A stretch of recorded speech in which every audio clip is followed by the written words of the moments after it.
Hi there, my name's Tracy Johnson from Cheese Needs and Learn to Make Cheese on Facebook, and today I'm here with Kate at Venison for dinner. So we're going to have some cheese. We have a lot. There is a lot of cheese. We have created, you're going to love this, we have created a butterboard for your viewing pleasure. Look how trendy we are. Hashtag influencer. Okay, so this board is my cheeses. And this board is all your cheeses, including one from David Asher. Super excited to try that one. So where would you like to start? Let's start with your cheese. Okay, so the mildest one I've got on here is yesterday's, which is this guy down here. It's ready the next day, basically. You can eat it. It's better on day 3, 4, but then it wouldn't have had a catchy name. So yeah, this one is yesterday's, if you'd like to grab a piece. Awesome. Now to taste cheese. Yes. So it's mild. There is a cheesiness to it, but it's never going to be cheddar. Obviously, it's 36 hours old. Okay, so it's only 36 hours. Yeah, that one I made on Wednesday. It's softer than I expected. I expected it to be firmer, but it's definitely a soft. Yeah, I mean, if you press it more, I've had a crazy week, but if you press it more, then you can get it sliceable, grateable, you know. After about 2 weeks, it's not great. Oh, okay. Because it's got lipase in it, and I'm not a fan of aged lipase in cheese. What does it do? I've never added lipase. It tastes a bit like baby sick smells. You know that? Oh, yeah. Yeah. Every parent everywhere. Yeah. I don't like artificial lipase. Yeah. I have goat milk, which has lipase in it. I don't have a problem with that at all.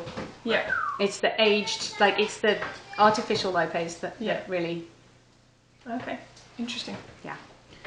So if you make that with goat milk, you don't need to add the lipase, and it lasts for ages. Yeah. Okay, next one.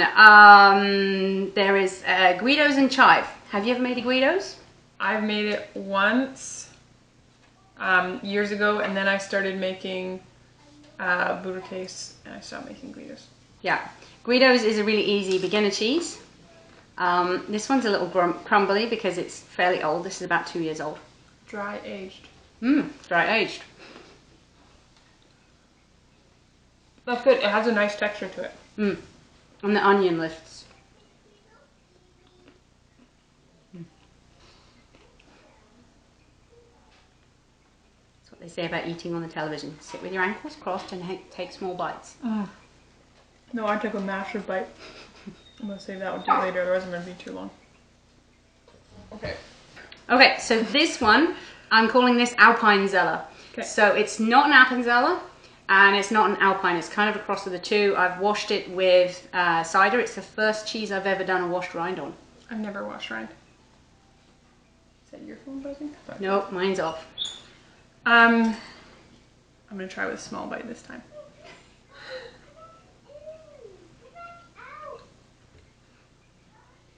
What's the process on making this sort of cheese? I've never made it.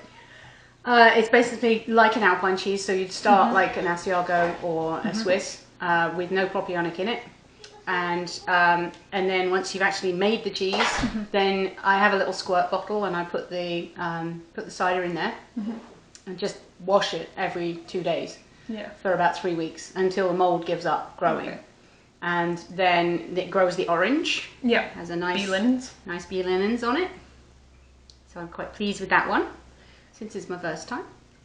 So do people usually spray it? Like, I know washing rinds is literally washing rinds. In my cave, I don't have a sink area.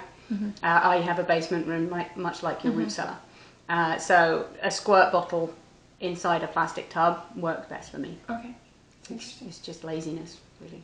Yeah, but it's interesting. It's a creative way to do it. Innovation through energy compensation. I have to limit how much I eat or I'm going to take forever just to eat it. Okay. All the kids like this. I've never done a wash rind before. Definitely going to do that again. I don't do a lot of natural rinds. I've axial everything because it's easy and I'm busy and yeah. Okay, then you have the Butter case? That one is Butter case, yeah.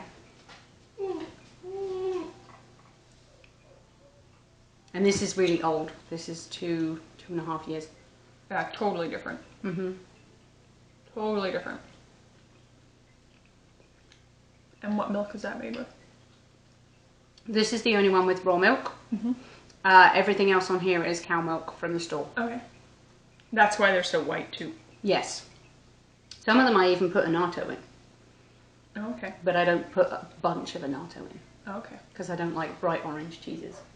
What are you chewing on? Definitely. I have a hard time with goat's milk cheeses because I milk goats. And goat's milk cheeses often taste like a goat. That the people who have that separation, they don't smell a goat on a regular basis. Mm-hmm. There's an extra sort of greasy fat at the top of the mouth that you get with goat milk. Yeah. That I don't find with cow milk. Mm-hmm. But I don't have raw milk, so other than my goats. No, and that's good too. And it's, I mean, Marius would like that. He likes goaty cheeses. He loves that. Like, that's a selling feature to him. So there you go. So our butter board here, we used raw butter from my Jersey cows, which is obviously nice, lovely color. And we put salt, a lemon salt, and some lemon juice, and ground coriander, and smoked paprika. So it is delicious. And I could see doing something like this if you had like fresh, warm, crusty bread, and then you did a butter board for a party. Mm-hmm. That could be fun. So Marius, my husband, when I told him, I was telling him about this butter board trend, and he's like, well, you have enough butter, you could do a plywood sheet of plywood butter board. And then he's like, but just like eating a bunch of butter, he's like, that's a good way to clean yourself out. And he's like, you're not going to do that to our butter, are you? And I was like, we can spare a bit of butter to do a butter board. It's okay. I'm thinking you have enough butter to do the entire table. I've seen your fridge. Good palate cleanser in between. Mmm.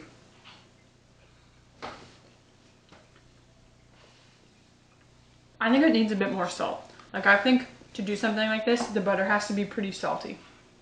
For When it you to don't like salt really your shine. butter. No, and I don't salt my butter because it's an annoying step. I just salt it when I use it. Mm-hmm. Okay. So on my cheese board here, I asked Tracy what she wanted to try. She wanted to try Asiago. So we did 2 different Asiagos. One is from Holstein milk because we, as explained in, well, I think it'll be in a different video. Earlier this year, 1 cow was dry, 1 cow in milk had to be on long-term, not just antibiotics, but iodine. And it kills cheese cultures. You can't make cheese when a cow is consuming a lot of iodine. It was for like a bottle jaw, not bottle jaw, it was like lump jaw, something to do with their jaw, and you gotta give them a bunch of iodine for a month. So a neighboring dairy farm lent me a cow. And so it's been fun to compare. I labeled all those as Holstein, and then this one is from Jersey milk, but made in a similar time frame. Like this one's March, this one's April from this year. This is a May, I think that was May, red pepper Gouda. That is a top consumer in our house. I'm married to a Dutchman. My last name is Schat. So Gouda is a huge one in our house. And then this one here, David Asher, or we call him David, is a friend of ours since before he wrote his book. It was actually funny. He was like, I'm writing a book. We're like, that's cute. And then he's like, no, I have a contract with Chelsea Green Publishing. And we're like, oh, like you're writing a book. Like you really are. So his book is actually, he used, like the note in the front he wrote to me is that this book wouldn't be possible without you. Because he milked our cow and he made cheese because he needed to photograph cheeses for the book, and he needed to photograph all the processes. So for like months, he milked the cow multiple times a week on the farm that the cow was living at, which was like one of our neighbors, and he lived on that farm, and he made cheeses so they could be photographed and everything, and so it was pretty fun. So he came this July. We finally convinced him, because we've now moved from where we originally were. We convinced him to come for a cheese making workshop, and that was so amazing. And he left a couple cheeses that he made here. Oh, you know what? Okay, this is the one he was washing. The other one was supposed to be a blue cheese, and it didn't turn out as blue cheese. This was one he had been washing, and then he was like, you know what, you don't have to keep washing it. I'm like, good, because I'm not going to wash it. It's extra babysitting, I have Yeah. to say. It is extra babysitting. Yeah. So I pulled this one out because I want Tracy's opinion on what sort of cheese it tastes like because I have no idea. Okay, I'm going in. Please put some rind on. And this cheese isn't super cold right now because I was letting it age in my root cellar longer. So it was only like 10 to 12 degrees. So it's not cold. It's fairly soft from being warmer too. Oh, you can taste the bee linens. Can't smell it, but you can taste it. Yeah. I don't know. There's a Gouda-ness. There's definitely a Gouda-ness about it. Yeah, but it wasn't made like a Gouda. It's an Alpine that was washed. I mean, the two processes aren't that far divorced if you think about it. No. Try this with some bread. So this Asiago made with Jersey milk, it has holes to it, which are like propionic type holes, which because I have a very laid back style of cheese making, it is basically all my cheeses either have mechanical holes because I don't do things exactly the same way ever, or they have some propionic holes because I left it on the counter too long before I vacuum sealed it, and this is totally fine with me. I feel like that's the entire ethos behind Cheese Making Without the BS, which is Kate's online course. Links in her bio. Because it's not a case of follow every step to the letter. You know, there's a lot of flexibility. If it gets left on the side, it gets left on the side. New puppies. Yeah. Gotta love new puppies. He's 7 weeks old. Everyone I know is getting new puppies right now. Okay, so Red pepper Gouda. And this recipe is also in my course.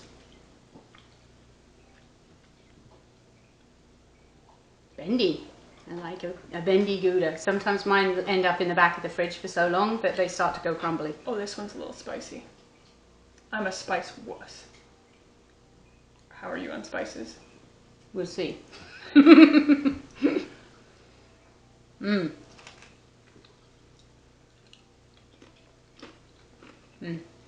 There's the heat. There's some heat. Yeah. So you added the peppercorns directly to the make, or did you boil red them? pepper flake? I just, after I strain the curds and you're milling the curds, I just put it the red pepper flakes right in and then put it in the press. Okay, so the two ways of doing the red pepper flakes is the light version is you throw in the flakes when you're draining in the milling. The other version is you put the pepper flakes in some boiling water and just steep them like a tea while you're making the cheese, and then you add that in and you get that heat all the way through, so you get a much hotter cheese that way. It does work its way through the longer it ages. Like when it's young, it's not consistent and then the heat gains, but by the amount of red pepper flakes in here, I can tell I was aiming for a spicier cheese. But my husband and his dad love spicy cheeses, and I'm yet to make a cheese that they consider spicy. So that's about as spicy as I could comfortably Challenge accepted. See, I don't want to though. I don't want to make an entire wheel of really spicy cheese. That you won't eat. That I won't eat. And the kids won't eat. Yeah. So let's compare the Asiagos now. So this one was the Holstein Asiago. Okay. And since Asiago is a lower fat cheese, but not as low fat as Parmesan, Holstein milk is just so, just works so well for it. Do you know the percentages? This cow was actually a high fat butter, high for Holstein. She used like 4.5%.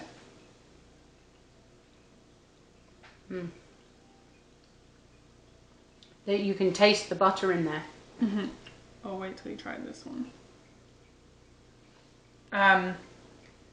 One thing I do, because I like to add as few things as possible to cheeses, because in everything that my husband and I do, we love to consider, like, is this apocalypse proof? Like, not because we're preppers, but like, what if we couldn't get these ingredients? Could we still make these cheeses? So that's why I've been doing the Clabber culture, because that's just something I can just maintain and keep going. And I get that your whole business is selling cultures, but it's just something we like to do. And like, I still do add cultures sometimes, but we also like to know, like Marius makes mead And sometimes he uses yeast and other things, but mostly he doesn't because he wants to know how to do the process without having to go to the store. So. So I'm currently exploring Clabber. As you know, raw milk is illegal in Canada, but I have goats, so I have access to milk. I'm Clabber curious, we'll call it. I'm trying to step away from my food safety perspective and do Clabber safely, but trying to find resources about goat Clabber online. It's all about cow Clabber. There's 1 or 2 resources that come up when you Google, and they're from the 70s. So this is why I need to meet David. So goat Clabber, we did goat Clabber. It never firms up like cow Clabber does. It's still very effective in making cheese, but it doesn't firm up like cow Clabber does.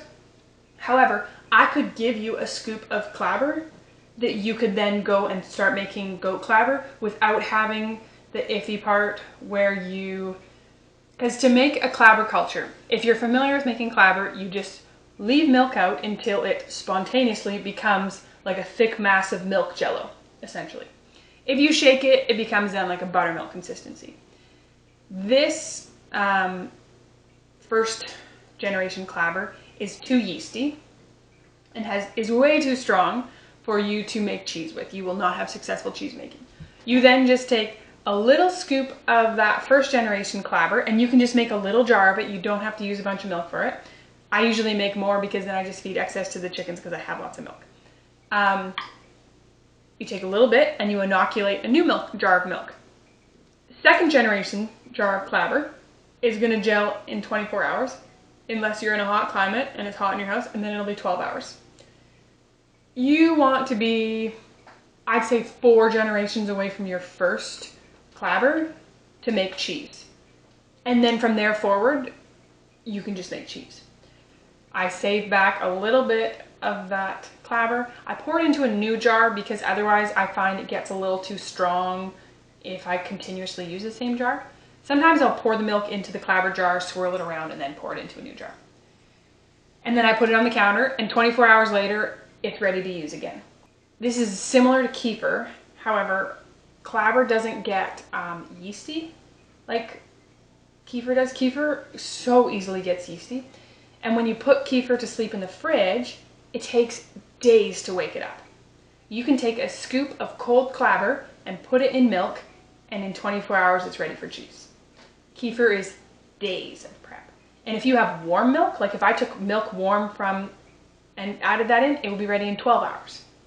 So it's just way more conducive to cheese making schedule, and it's way, it just doesn't have the yeasty issues that kefir does. There you go. So I have taken my jar of milk, left it on the windowsill to, room temperature, and watched it every 12 hours. And by the time we got to 48 hours, it had solidified. And I scooped a piece, and then I gave that to the chickens, and I put this in with some more. And then after 24 hours, that had started to firm up at the top. And then I worked all weekend and forgot about it. So it split, and I got bubbles, and I got nervous, and I gave it to my chickens. So I'm going to start a new batch, probably tomorrow. We'll give that a go. Okay. Anything you want to revisit? Or are you stuffed with cheese now? I am stuffed with cheese now. Because we had the butterboard first, and then you eat a good bit of that. Crazy. I've also got all my little bits that I still need to finish of the different cheeses because I didn't have space to finish them. And talking with your mouth full. We both hate talking with our mouths full. So this was a really great idea. I know. I usually, at dinner table, a kid will be talking with their mouth full, and I'll food my mouth. Don't talk with your mouth full. Yes, my mother always used to say, don't eat with your mouth full, by mistake. And then we'd all fall into, puddles of laughter on the floor. I do that. Yeah. My kids love it. Okay, so that was Chat with Cheese.